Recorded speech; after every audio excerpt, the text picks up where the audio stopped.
Ya saya kira iya gitu ya. Iran kan sudah lama mengembangkan nuklir meskipun mereka mengklaim itu untuk damai dan juga riset gitu ya. Tapi kan kita juga tidak tahu apakah di balik itu mereka juga mengembangkan untuk senjata atau perang begitu.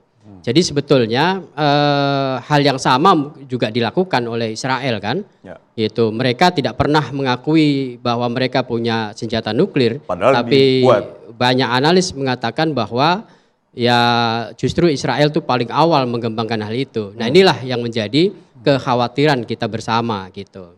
Nah saya justru ada hal menarik. Ini kan kemarin pada saat gencatan senjata kedua belah pihak itu mengatakan menang gitu ya. Betul. Jadi menurut saya sejatinya itu Saling klaim. adalah kemenangan semu gitu. Sebab ketika perang itu terjadi maka itulah kegagalan sebuah bangsa karena kekalahan sebuah bangsa karena gagal meniti jalan perdamaian. Nah itulah yang perlu kita renungi bersama gitu. Jadi perang itu bukan jalan terbaik bagi siapapun, bagi negara manapun, bagi pihak manapun.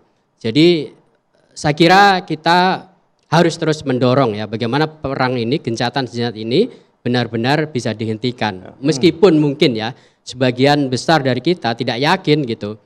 Kenapa? Karena relasi hubungan Israel dan Iran ini kan sudah lama ya. Dari kalau kita telusuri dalam catatan sejarah kan dari tahun 79 ketika revolusi Islam Iran itu barulah terjadi permusuhan itu antara keduanya. Sebelumnya kan Iran baik-baik saja dengan Israel. Nah pasca revolusi Iran itulah kemudian Ayatollah Khomeini dia terang-terangan tidak berpihak kepada Israel. Nah itu tidak lain salah satunya adalah faktor kekejaman Israel terhadap Palestina. Ya. Oke. Nah itu.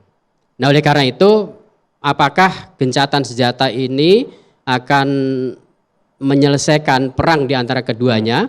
Ya tentu kita masih berharap-harap cemas, kira-kira gitu. Kalau gencatan senjata ini kan terjadi ya, 12 hari katanya begitu. Betul, betul. Tapi kalau misalnya unek-unek, misalnya kita berpikir ke masyarakat Iran dan ke pimpinan Iran dan pimpinan Israel. Ya. Tadi Mas Ahmad kan sudah mengatakan di awal, kalau Iran mungkin dia selain tudingan fitnah nuklir, tapi juga Bang Ade Armando juga mengatakan misi Gaza, ya kan, perjuangan masyarakat Gaza dan lain. Israel pun juga demikian. Ya. Artinya gencatan senjata ini semu dan ini ya basa-basi saja begitu ya. Iya bisa jadi seperti itu begitu. Karena ideologi ya, di dalam dirinya yang belum berubah kan. betul. Bagaimanapun kan Iran keperbihakannya kepada Gaza, Palestina Ya. itu kan dari awal. Oke. Bahkan Iran itu salah satu negara yang tidak setuju dengan two state solution Ya. gitu. Jadi yang Iran mau adalah Palestina itu merdeka. Merdeka. Jadi tidak boleh ada satu negara pun yang menduduki atau melukai mereka. Baik. Oke. Gitu. Oke. Artinya tudingan nuklir bisa kita kesampingkan dong ya. Ya tudingan itu siapapun kan bisa menuding itu dan itu sama-sama sulit untuk dibuktikan. Contoh lah, kemarin kan Israel mengklaim dan ideologi. berita-berita berhasil membombardir itu. Tapi kalau yang namanya nuklir, tentu kan sebaran amunisi itu bisa kita rasakan. Tapi ternyata kan nggak ada itu. Nah artinya apa? Entah mereka sudah melakukan mitigasi, menyelamatkan, mengamankan terlebih dahulu, atau memang benar-benar tidak ada itu, begitu. Oke. Jadi ini sama-sama sulit untuk dibuktikan. Oke, sulit untuk dibuktikan. Gitu. Ya, saya ingin ke Bang Ade. Tadi kan dikatakan bahwa ketika kita ngomongin negara gagal adalah negara yang berperang tadi, ya kan? Menang jadi abu, kalah jadi arang, begitu ya. Nah, terus ada klaim sama-sama saling menang. Anda memaknai klaim dari kedua pemimpin negara ini seperti apa? Ya itu pasti akan dikeluarkan ya, apalagi dengan gaya-gaya Benjamin Netanyahu ya.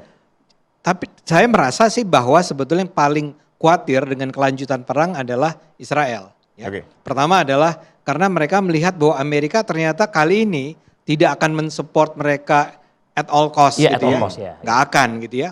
Kedua, ini negara Israel itu nggak pernah perang sebetulnya selama ini di negaranya kan. Nah kali ini katanya Tel Aviv itu sampai sepertiga dari Tel Aviv terkena kan. Ini kan masyarakat Israelnya Itu sebetulnya panik luar biasa. Iya. Dan jangan pernah lupa saat ini sedang ada sebetulnya gerakan di tengah masyarakat sipil Israel untuk mengganti Benjamin Netanyahu. Betul. Oke. Karena Netanyahu ini dianggap korup ya. Dan bahkan ada analisis yang mengatakan Benjamin sengaja berperang, Netanyahu sengaja berperang agar orang terdistracted, nggak lagi berpikir tentang Politik bahwa dalam negeri. politik dalam negeri, bahwa dia itu korup, bahwa dia itu menerima bribe segala macam. Teralihkan ya Mas Adi? Teralihkan. Dan sekarang ketika perangnya sudah penyerang terhadap Gaza, bayangkan dari Oktober 2023 Betul. Iya. sudah hampir 2 tahun. tahun. Ya. Sekarang perang dengan Iran ya. Masyarakat Israel saya yakin udah merasa bahwa enough is enough. Artinya kalau ada pernyataan dari seorang Benjamin Netanyahu ke hadapan publik di Israel yang mengatakan, anak saya saja katanya 2 kali gagal menikah nih gara-gara invasi serangan militer Iran. Itu akan menurut saya Iya, ya, iya. pendukung Benjamin Netanyahu seperti tadi dikatakan itu masih cukup kuat, masih banyak. Oke. Tapi yang membenci semakin banyak. Betul. Dan mereka akan mentertawakan pernyataan-pernyataan seperti itu. Lu mikir 2 kali